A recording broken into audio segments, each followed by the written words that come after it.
Hello everybody, that's right, it's that time again. It's coffee time with oval window racing.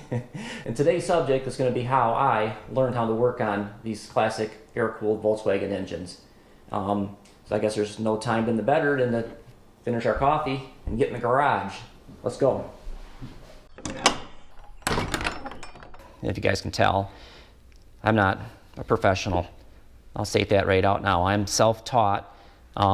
I've always liked Volkswagen Beetles and wanted to learn how to work on them, and been thankful because I haven't had any type of automotive schooling whatsoever. It's something I just enjoyed doing. I just started wrenching on it, and it's just been kind of a need. Some people get a hold of me when they need some help and not. Yeah, it's nice to know that there's still people out there that are interested in this kind of stuff. The several things, I've been lucky enough to have suppliers, where I get my parts. Been lucky enough that they have been generous enough to answer questions and share information. And also, the internet was a big deal.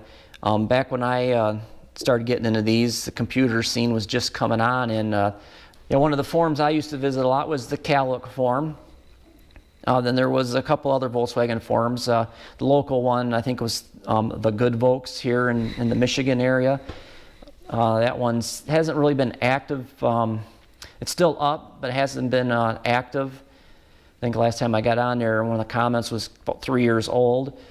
But it's still there, and information's still there. But for some reason, the Calook forum, the gentleman that ran that, he decided not to keep it up anymore, which is unfortunate because there was a lot of good information. The Calook forum dealt more with performance-related Volkswagens, and I did learn a lot from there. Then, as you can see, I got books out here. Books and videos. I mentioned earlier, put that on this side, I mentioned earlier Buggy video. I did link that in my last video. I think I'll link it in this video, but I was surprised. That is still up, and one of the things they do offer now is I guess you can rent online. I didn't know that. I don't know how to do it. I just read it on there that his videos are available to rent online. I'm assuming you can still purchase them. I like to own them, so you can refer to them whenever you need it, if you can find them. I got a couple of favorite books here that I could not find. But you can see here, I got Chilton's book. I think my mother bought me this one. I think it's pronounced Climber, the Climber book. These are both for 61 to 79, 70 to 81. Pretty much your Volkswagen Type 1s are pretty standard all the way through. Then you always got your Gene Berg writings if you're lucky enough to find them. I believe they probably still offer them online. Gene Berg still has their website. Not many pictures in this, but lots and lots of good information. I've learned a lot, and I still refer back to this thing. Then you got your, this was the Haynes book, right? Yeah, Haynes, right there. The Haynes book. I still refer back to this one. As you can see, I've got the transmission page all tagged here. I was putting the transmission together last year. And then I actually dug this up. I didn't even know I had an official service manual for these Volkswagens. Again, 66 to 69. 69 would be 12, 67 was 12 volts, so maybe 66 was I think 66 was still 6 volt. Comment down below. I think 67 was the first 12 volt car, still swing axle. I think 69 was still swing axle before they went to the IRS. And then, I always mention CB Performance, Bob Tomlinson. Good writer. Of course, you can see this one's the Turbo Mania. It's a good book. Lots of information in it again on how to turbo. This was how to mainly turbocharge. They were probably actually advertising their turbocharging kits, and they're still with it.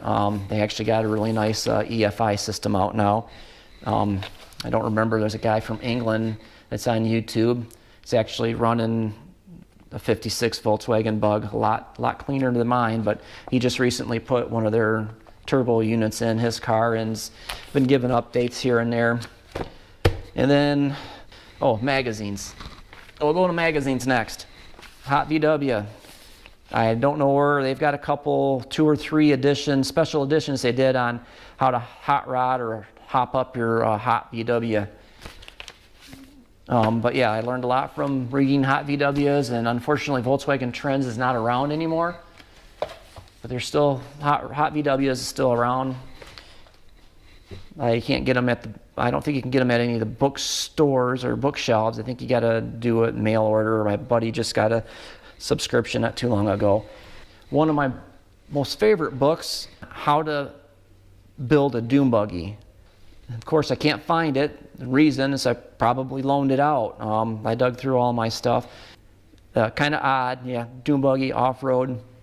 But the reason I like that book is it had a lot of pictures, and he covered in the back part of the book and how to completely rebuild a Volkswagen Type 1 engine, a Beetle engine. They run a lot of those in the older Dune Buggies.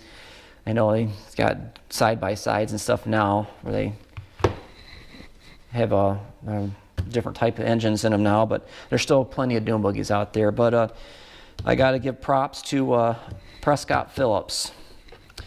He just had this book published. I think it was by, was it Cartech? Let's see. It was written in here. Should have probably wrote, yeah, Cartech Books. Actually, I think it was written in here that he got a hold of them because apparently they've been trying to publish this book for quite a while now, and he decided that he had time to do it and actually made this book happen. Prescott is, here he is. He's a little older than me. He's been in the scene, it said in here, since 1984, which is probably about 10 years before I got started. And it said that he started campaigning his 56 oval window, known as the Underdog, and he still calls his team the Underdog Racing. It's mainly how I remember him because I like the oval windows, and of course, growing up with the Underdog, it's kind of hard to forget that. But being he's an older guy, I had to give him a little bit of crap about publishing a book. And I'm like, hey, Prescott, what's this? And he's like, that's my book. I'm like, are you an old guy or what? And he goes, well, maybe. Why? I go, nobody publishes books anymore. Don't you know everybody does stuff on YouTube?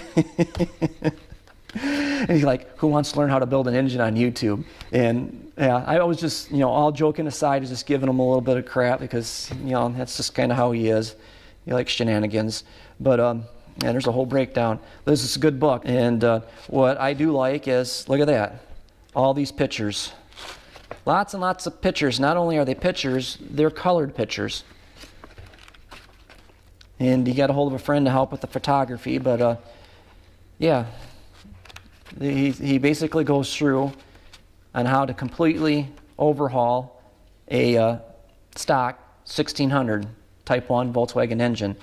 I mean, not only is he into like just rebuilding the engine, sorry, I got itch, quarantine here,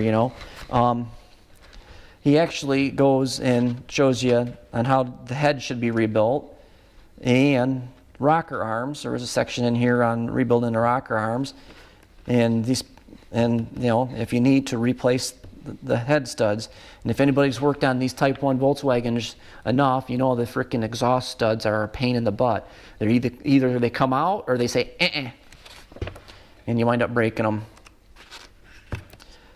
But yeah, he did a great job. I just, like I said, I can talk. I thumbed through it really quickly, and I read his the acknowledgement and a little story behind him. He no longer owns the Underdog car that he campaigned. He actually built a new race car in 2008, I think it said. All natural aspirated, no power adders, and it runs 10 seconds in a quarter mile, which is, that's really getting it for, natural aspirated air-cooled 4-cylinder. And if anybody knows Prescott, when he comes to the racetrack, he's a competitor. He's one to beat. He's hard to beat. Yeah, I idolize the guy. Known him for several years, and just to kind of prove it, yes, I've got an autographed copy of his book on how to rebuild a VW air-cooled engine. He also in 2017 built a 63 Bug to compete in hot rod drag week. And if you're unfamiliar with what hot rod drag week is, of course you can look it up on YouTube here.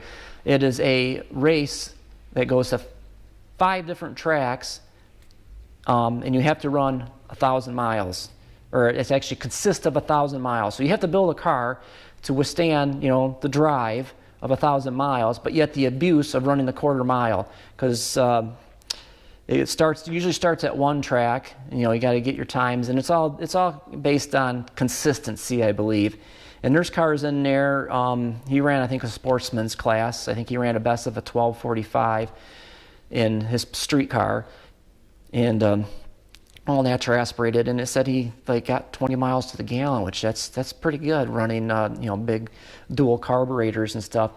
But it does consist of a 1,000-mile trip, and he did tell me when I bought this book this year from him that he's going to be doing it again, and it starts here in Michigan, at Martin, Michigan, and it's going to hit the Rust Belt states, they like to call it. It starts in Martin, goes to Ohio, Indiana, Illinois, back to Martin.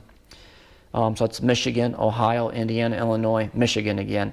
And probably going to go and at least watch him take off and maybe return in that week. I did take the week off. I'd like to compete myself, but my car right now is not in the condition, and financially wise, I'm not quite there either.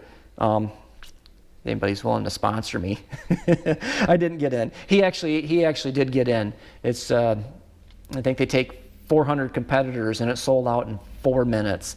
I did get on a waiting list, but I'm I think 700 and something, so the field would have to turn over 3 or 4 times before I would even be selected.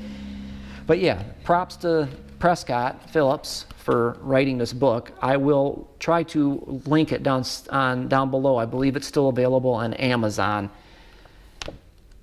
A good book, a good guy. All right, last but not least, there's always YouTube, of course. You're watching me here on YouTube. And YouTube is a good platform to learn lots of things. I know I learned quite a few things, like even fixing a truck or the car, the wife's car. I've got information on YouTube. Might as well do a little bit of sharing myself. I do follow a few Volkswagen people, and one guy I do like to follow in general is Slades. And right now he's in the process of restoring a Super Beetle, so if any of you guys are interested in knowing how to do something like that or see what he's got going on, he's actually been doing a great job and rebuilding, I'm not sure exactly what year it is. It's around windshield, so it must be like a 73 Super Beetle. He's just about ready to drop his headliner installation number 3, which is something I've been kind of interested in learning to do. Since he's been doing it, it's been kind of maybe give me a little confidence and to try it myself, because if you guys have seen my videos, I've got a headliner just kind of flopping around in the breeze, and I'm probably going to, since I've got time here, actually get in there and maybe completely rip it all out, and then maybe look into maybe buying a replacement one and putting it up in there, but maybe a little tricky because I actually grafted the sunroof onto my car. My car was an original sliding sunroof car, but yeah, probably be fun to at least attempt and try. But that's going to be way down in the future. I got to get this project done first. Yeah, folks, I think that's about it for today. Self-taught, learn from reading, learn from scouring the internet, learn from asking questions. And, like I said, feel free to comment down below. If it's something I can answer, I will try to answer it for you. If not, I'll try to send you in the right direction. But yeah, until then, keep the flat side down and the shiny side up.